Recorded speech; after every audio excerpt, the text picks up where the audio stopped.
พอถึงกลางคืนมาเพราะเขานอนในสุริต้องนั่นแหละนั่นจะอยู่หน้าโหส่วนแหละอันพิษพันนั่นเดียวก็เองอันเยี่ยวอย่าหาแน่นะลืมไปนะอันนี้บนทั้งวัน negativity bias ภาษาอังกฤษเนี่ยคนเขาเนี่ยเขากะซับผิดเขากะตรองซาอันลีมันคุยเนี่ยก็เบิ้ลนั้นเนี่ย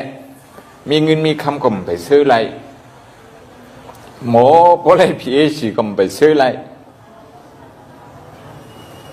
มีอาณาสัมปเป็นสมสิ่งนึงก็ไปซื้ออะไรก็สังดาก็มีมุติตาเนี่ยเพราะมีมุติตาเนี่ย negativity bias เนี่ยสาวเนี่ยไม่ได้กระซับผิดอันซ่าในดีๆกันเขาแค่พอระหลับในสุดท้ายคนนั้น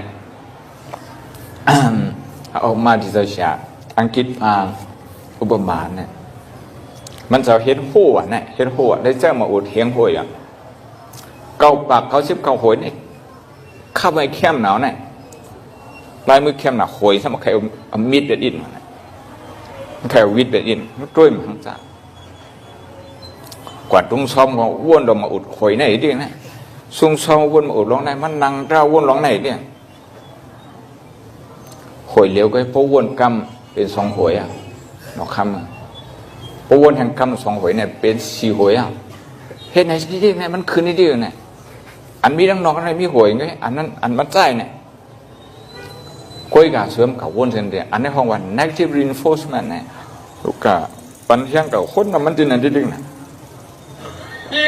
ก็เป็นนั่นที่โคตรนำที่แล้วโคตรนำอันดีมันก็ปากเขาซิบเขาดังหนึ่งหวยแล้วมันเปิดกันเลยคุยกับซื้อสมวนอ่ะอันเก่าปากเขาซิบเขาเนี่ยสมวนสมวนอันเลยพูดอันหนึ่งหวยนั่นเองก็เป็นนั่นแหละแข้งมุติตาในมันเปลี่ยนสิ่งอื่นไหนแล้วในเพราะว่าเขาวนมุติตาที่เรียนมุติตาในเหมือนหมากหินอันเขียวเนี่ยนะเพราะหมากหินอันเขียวเนี่ยเขามาที่ดิกเนี่ยมันมาเตียนแบบหมากหินอันล้ำเนี่ยหมากหินอันเหลียงเนี่ยหมากหินอันเหลียงเนี่ยมันออกครับอันนี้มันเป็นสัพพทระออกโกนเขาเนี่ยออกโกนนั่นก็เป็นในผู้ว่าสุขันโอ้ยโกสุอย่าไปเอามาหินเลี้ยงอัดร้อนเบิร์นนะอย่าไปเอามาหินเลี้ยงอัดร้อนเบิร์น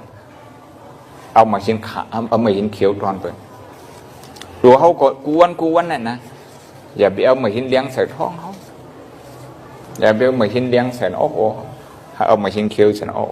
เพราะเหตุฉะนั้นฮาร์ดไวเรื่องนั้นมันเดี๋ยวมันกึ้มกว่าวันนี้มันกึ้มกว่าอันนี้อันว่าเป็นอริยะอันว่าเนี่ยสำหรับอริยะเขาเนี่ยได้มันมีลองใส่ซื้อเสียใจนั่นเนี่ย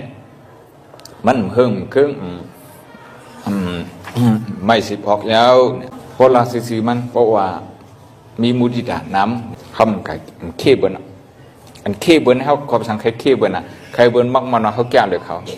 พวกคำเป็นมากนะเขาแก่เขาเนี่ยมันไปซื้อเลยชุดนี้มันไปซื้อเลย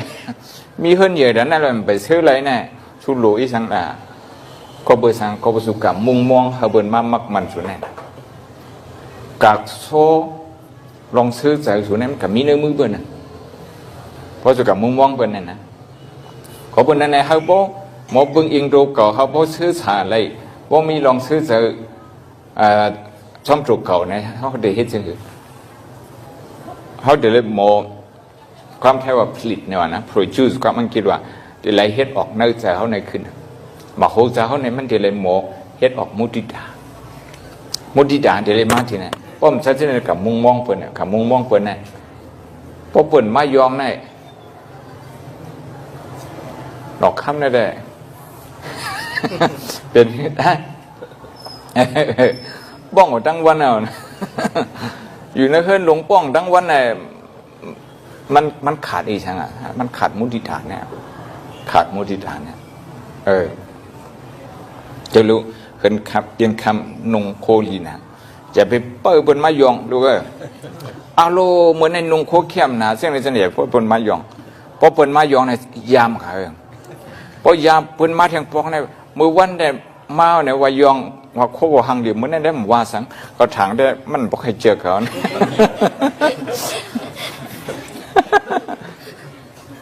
วนเข้าปากเขาร้อยกันที่เกิดเขาเบอร์สังดา ก็บอกว่าเขากับมุงมองอยู่เปิดนั่นนะข้างในเอาแค่พังขึ้น Facebook นะมีพม่าไล่เขาเนี่ยดูนอนบ่มกันละการถ่ายแค่พังเด็ดๆเซลฟี่ก็ถ่ายให้เปิ้นถ่ายก็ถ่ายนุ่งโคกดิโคงามไม่ถ่ายซ้ำมีพม่าคอมเมนต์ก็มีสังก็มีอ่ะเนี่ย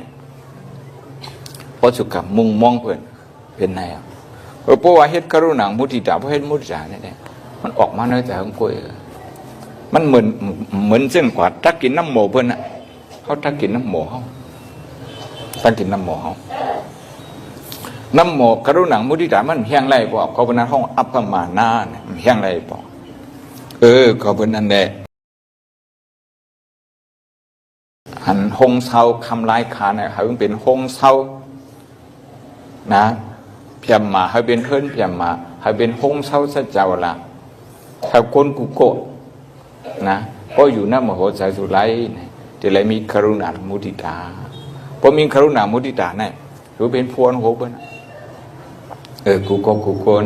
ให้อยู่ลิกินวันก็ยังเสื่อสะเขาเลยขึ้นอย่างนี้กรุณามุทิตาเสียวนะ